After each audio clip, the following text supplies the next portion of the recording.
Welcome, welcome, welcome, everybody. It is so great to see each and every one of you on this Sunday, April 12th, noon p.m. Pacific, 3 p.m. Eastern, or whatever time it happens to be where you are because you are watching us right now.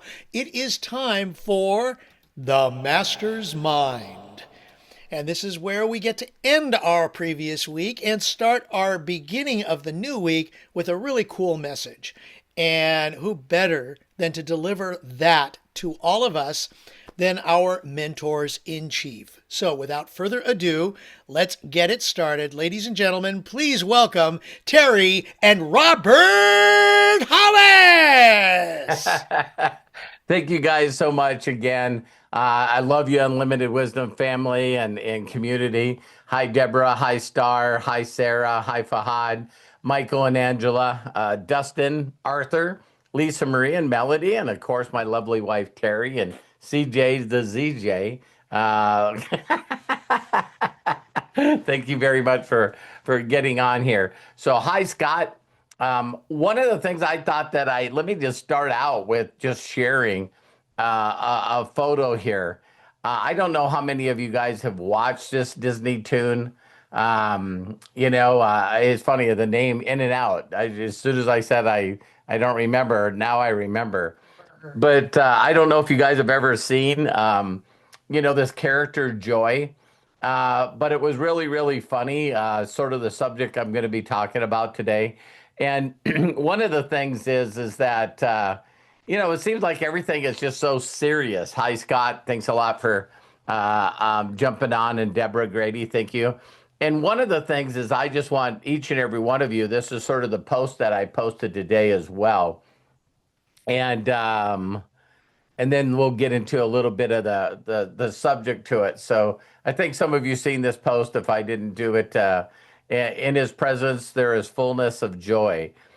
So one of the things I want to do with each and every one of you is sort of think about: do you guys, or are you guys, can you guys become joyful on demand? Can you just like switch something and on demand you got joy in your life, or you got peace in your life, or you got love in your life?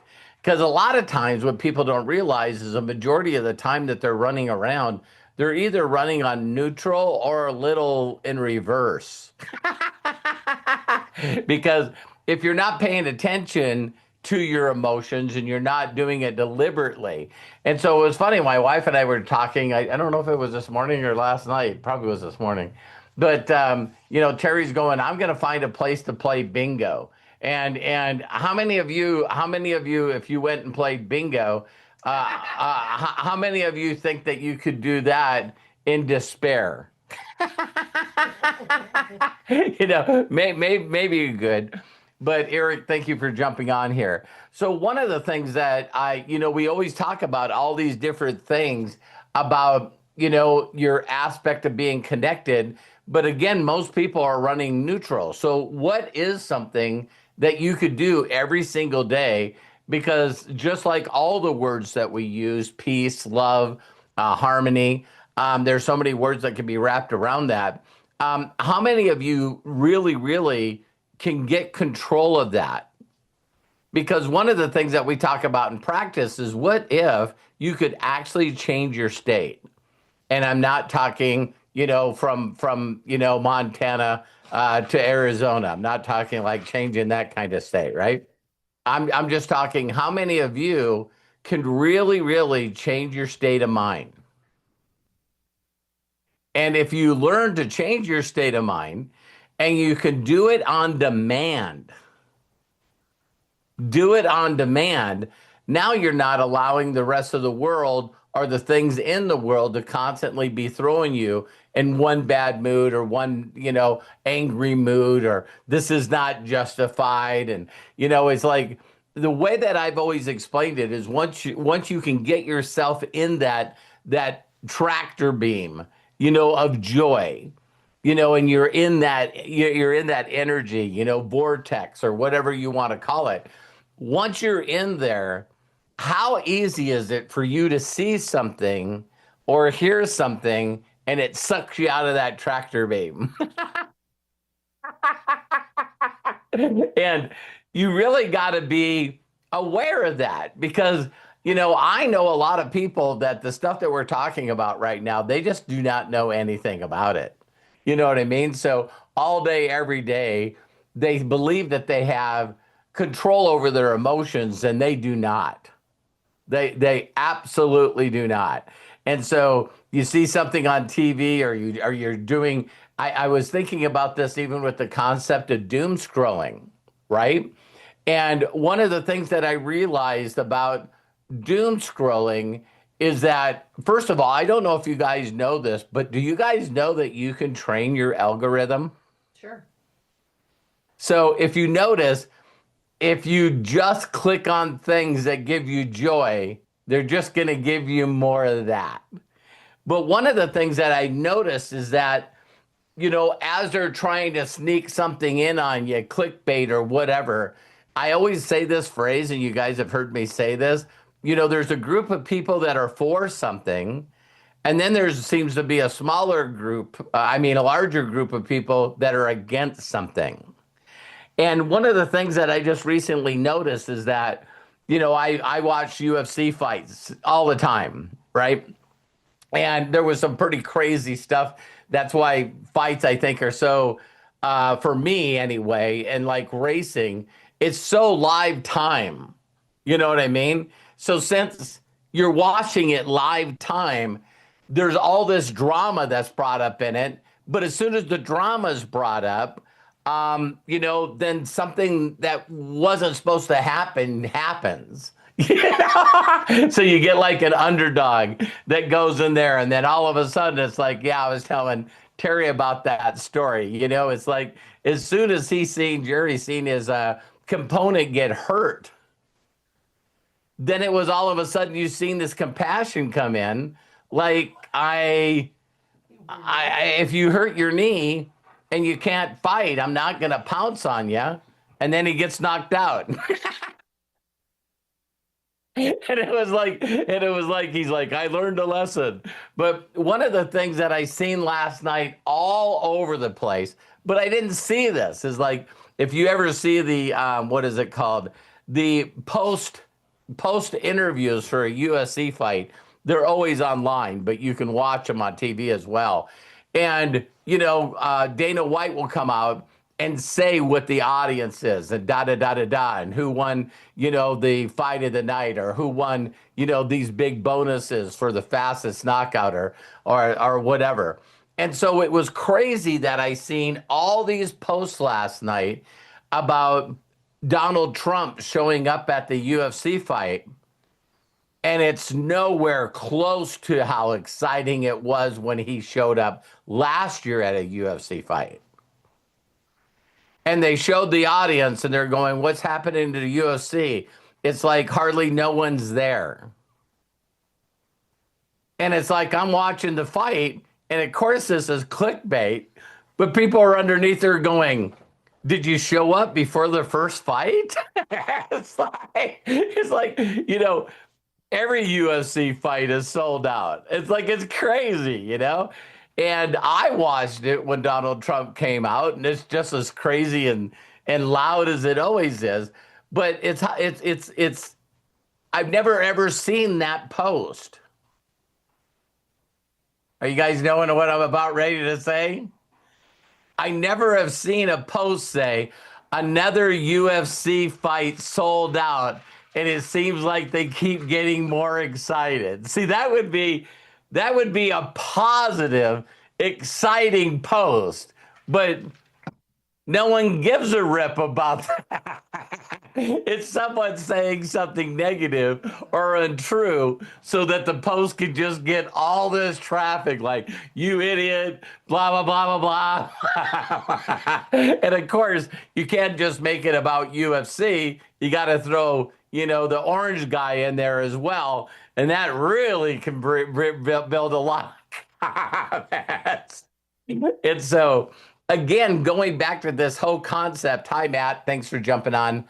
But this whole concept is I threw some stuff in AI, and here's a line that after I asked a bunch of questions, it came up with this. Joy isn't just a feeling. It's a life anchored in peace, fueled by hope, and grounded in love. So I always love when, AI puts together everything that I'm talking about, and then it always throws me, hey, do you want something for unlimited wisdom while you're talking to people? And I'm like, of course I do. Not today. But not today. But the whole concept is there's so many words that are out there, and I just ask yourself to do this. It's like, what is your definition of joy? And then it's like rejoice and gladness. Um, I'm trying to think of some of the other ones that I talked about. Of course, peace. Uh, but write down your definition of these words and also really take the time to think, what can I do? Or what gives me joy? And I know that you guys have been on a lot of Zooms with me, and I appreciate you because I love when I get on with you guys because this gives me joy. Helping other people and being surrounded by other people that want to do their best always gives me joy. And again, I see, Arthur's shirt again, or was it somebody else that had it on? Somebody else the other day had the Peace, Love, and CBD. Oh, that's funny. But even wearing the shirt, really, really makes you think about what can I do or what can I be around? Like for me, it's virtually impossible for me personally to listen. I get up in the morning as soon as I let the dudes out, Dex and Leo out, and they get acclimated to what was going on. So they just go upstairs and then lay in front of Terry's door, wait for her to come out. And I just love putting on my nice Bose headphones and listening to worship music, and just go into a totally different stratosphere, you know. And it's usually 3 to 5 songs depending on when Terry gets up. Today, I got to listen to my whole library.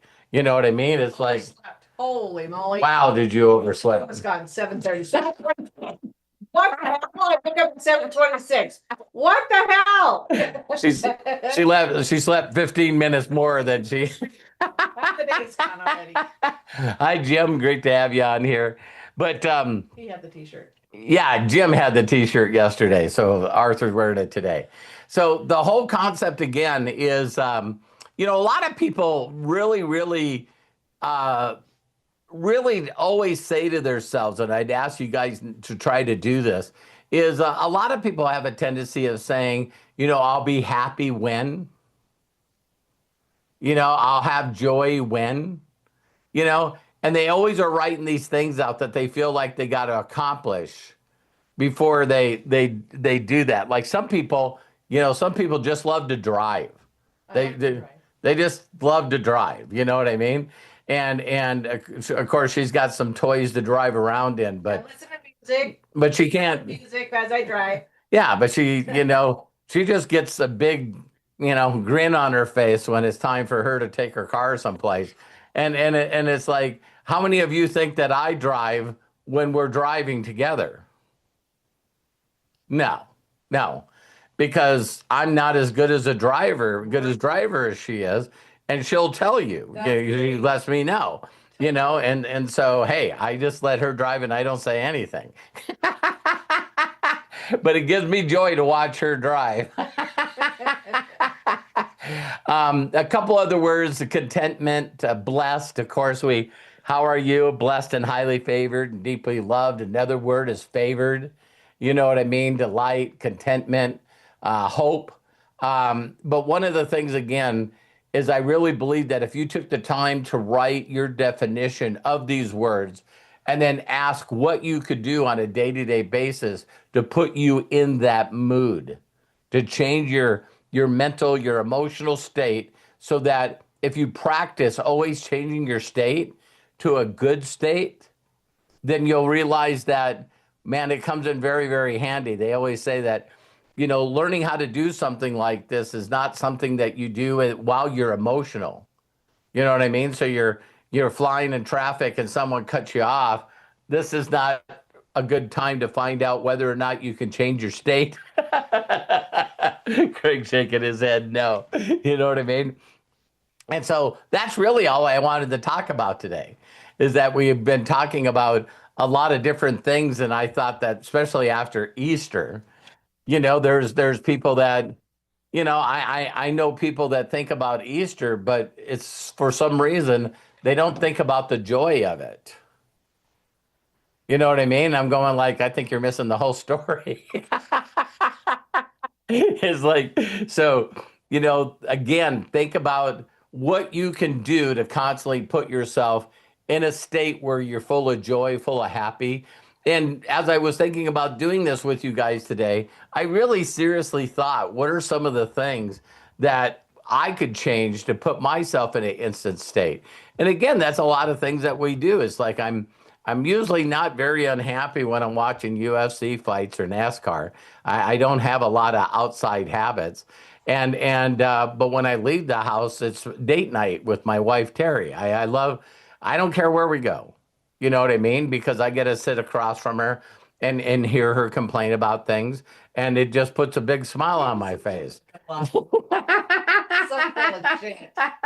Guess what? Next time we go out to dinner, that's exactly the conversation. I'm gonna bitch the whole time. The whole damn time. I'm gonna Hey. bitch.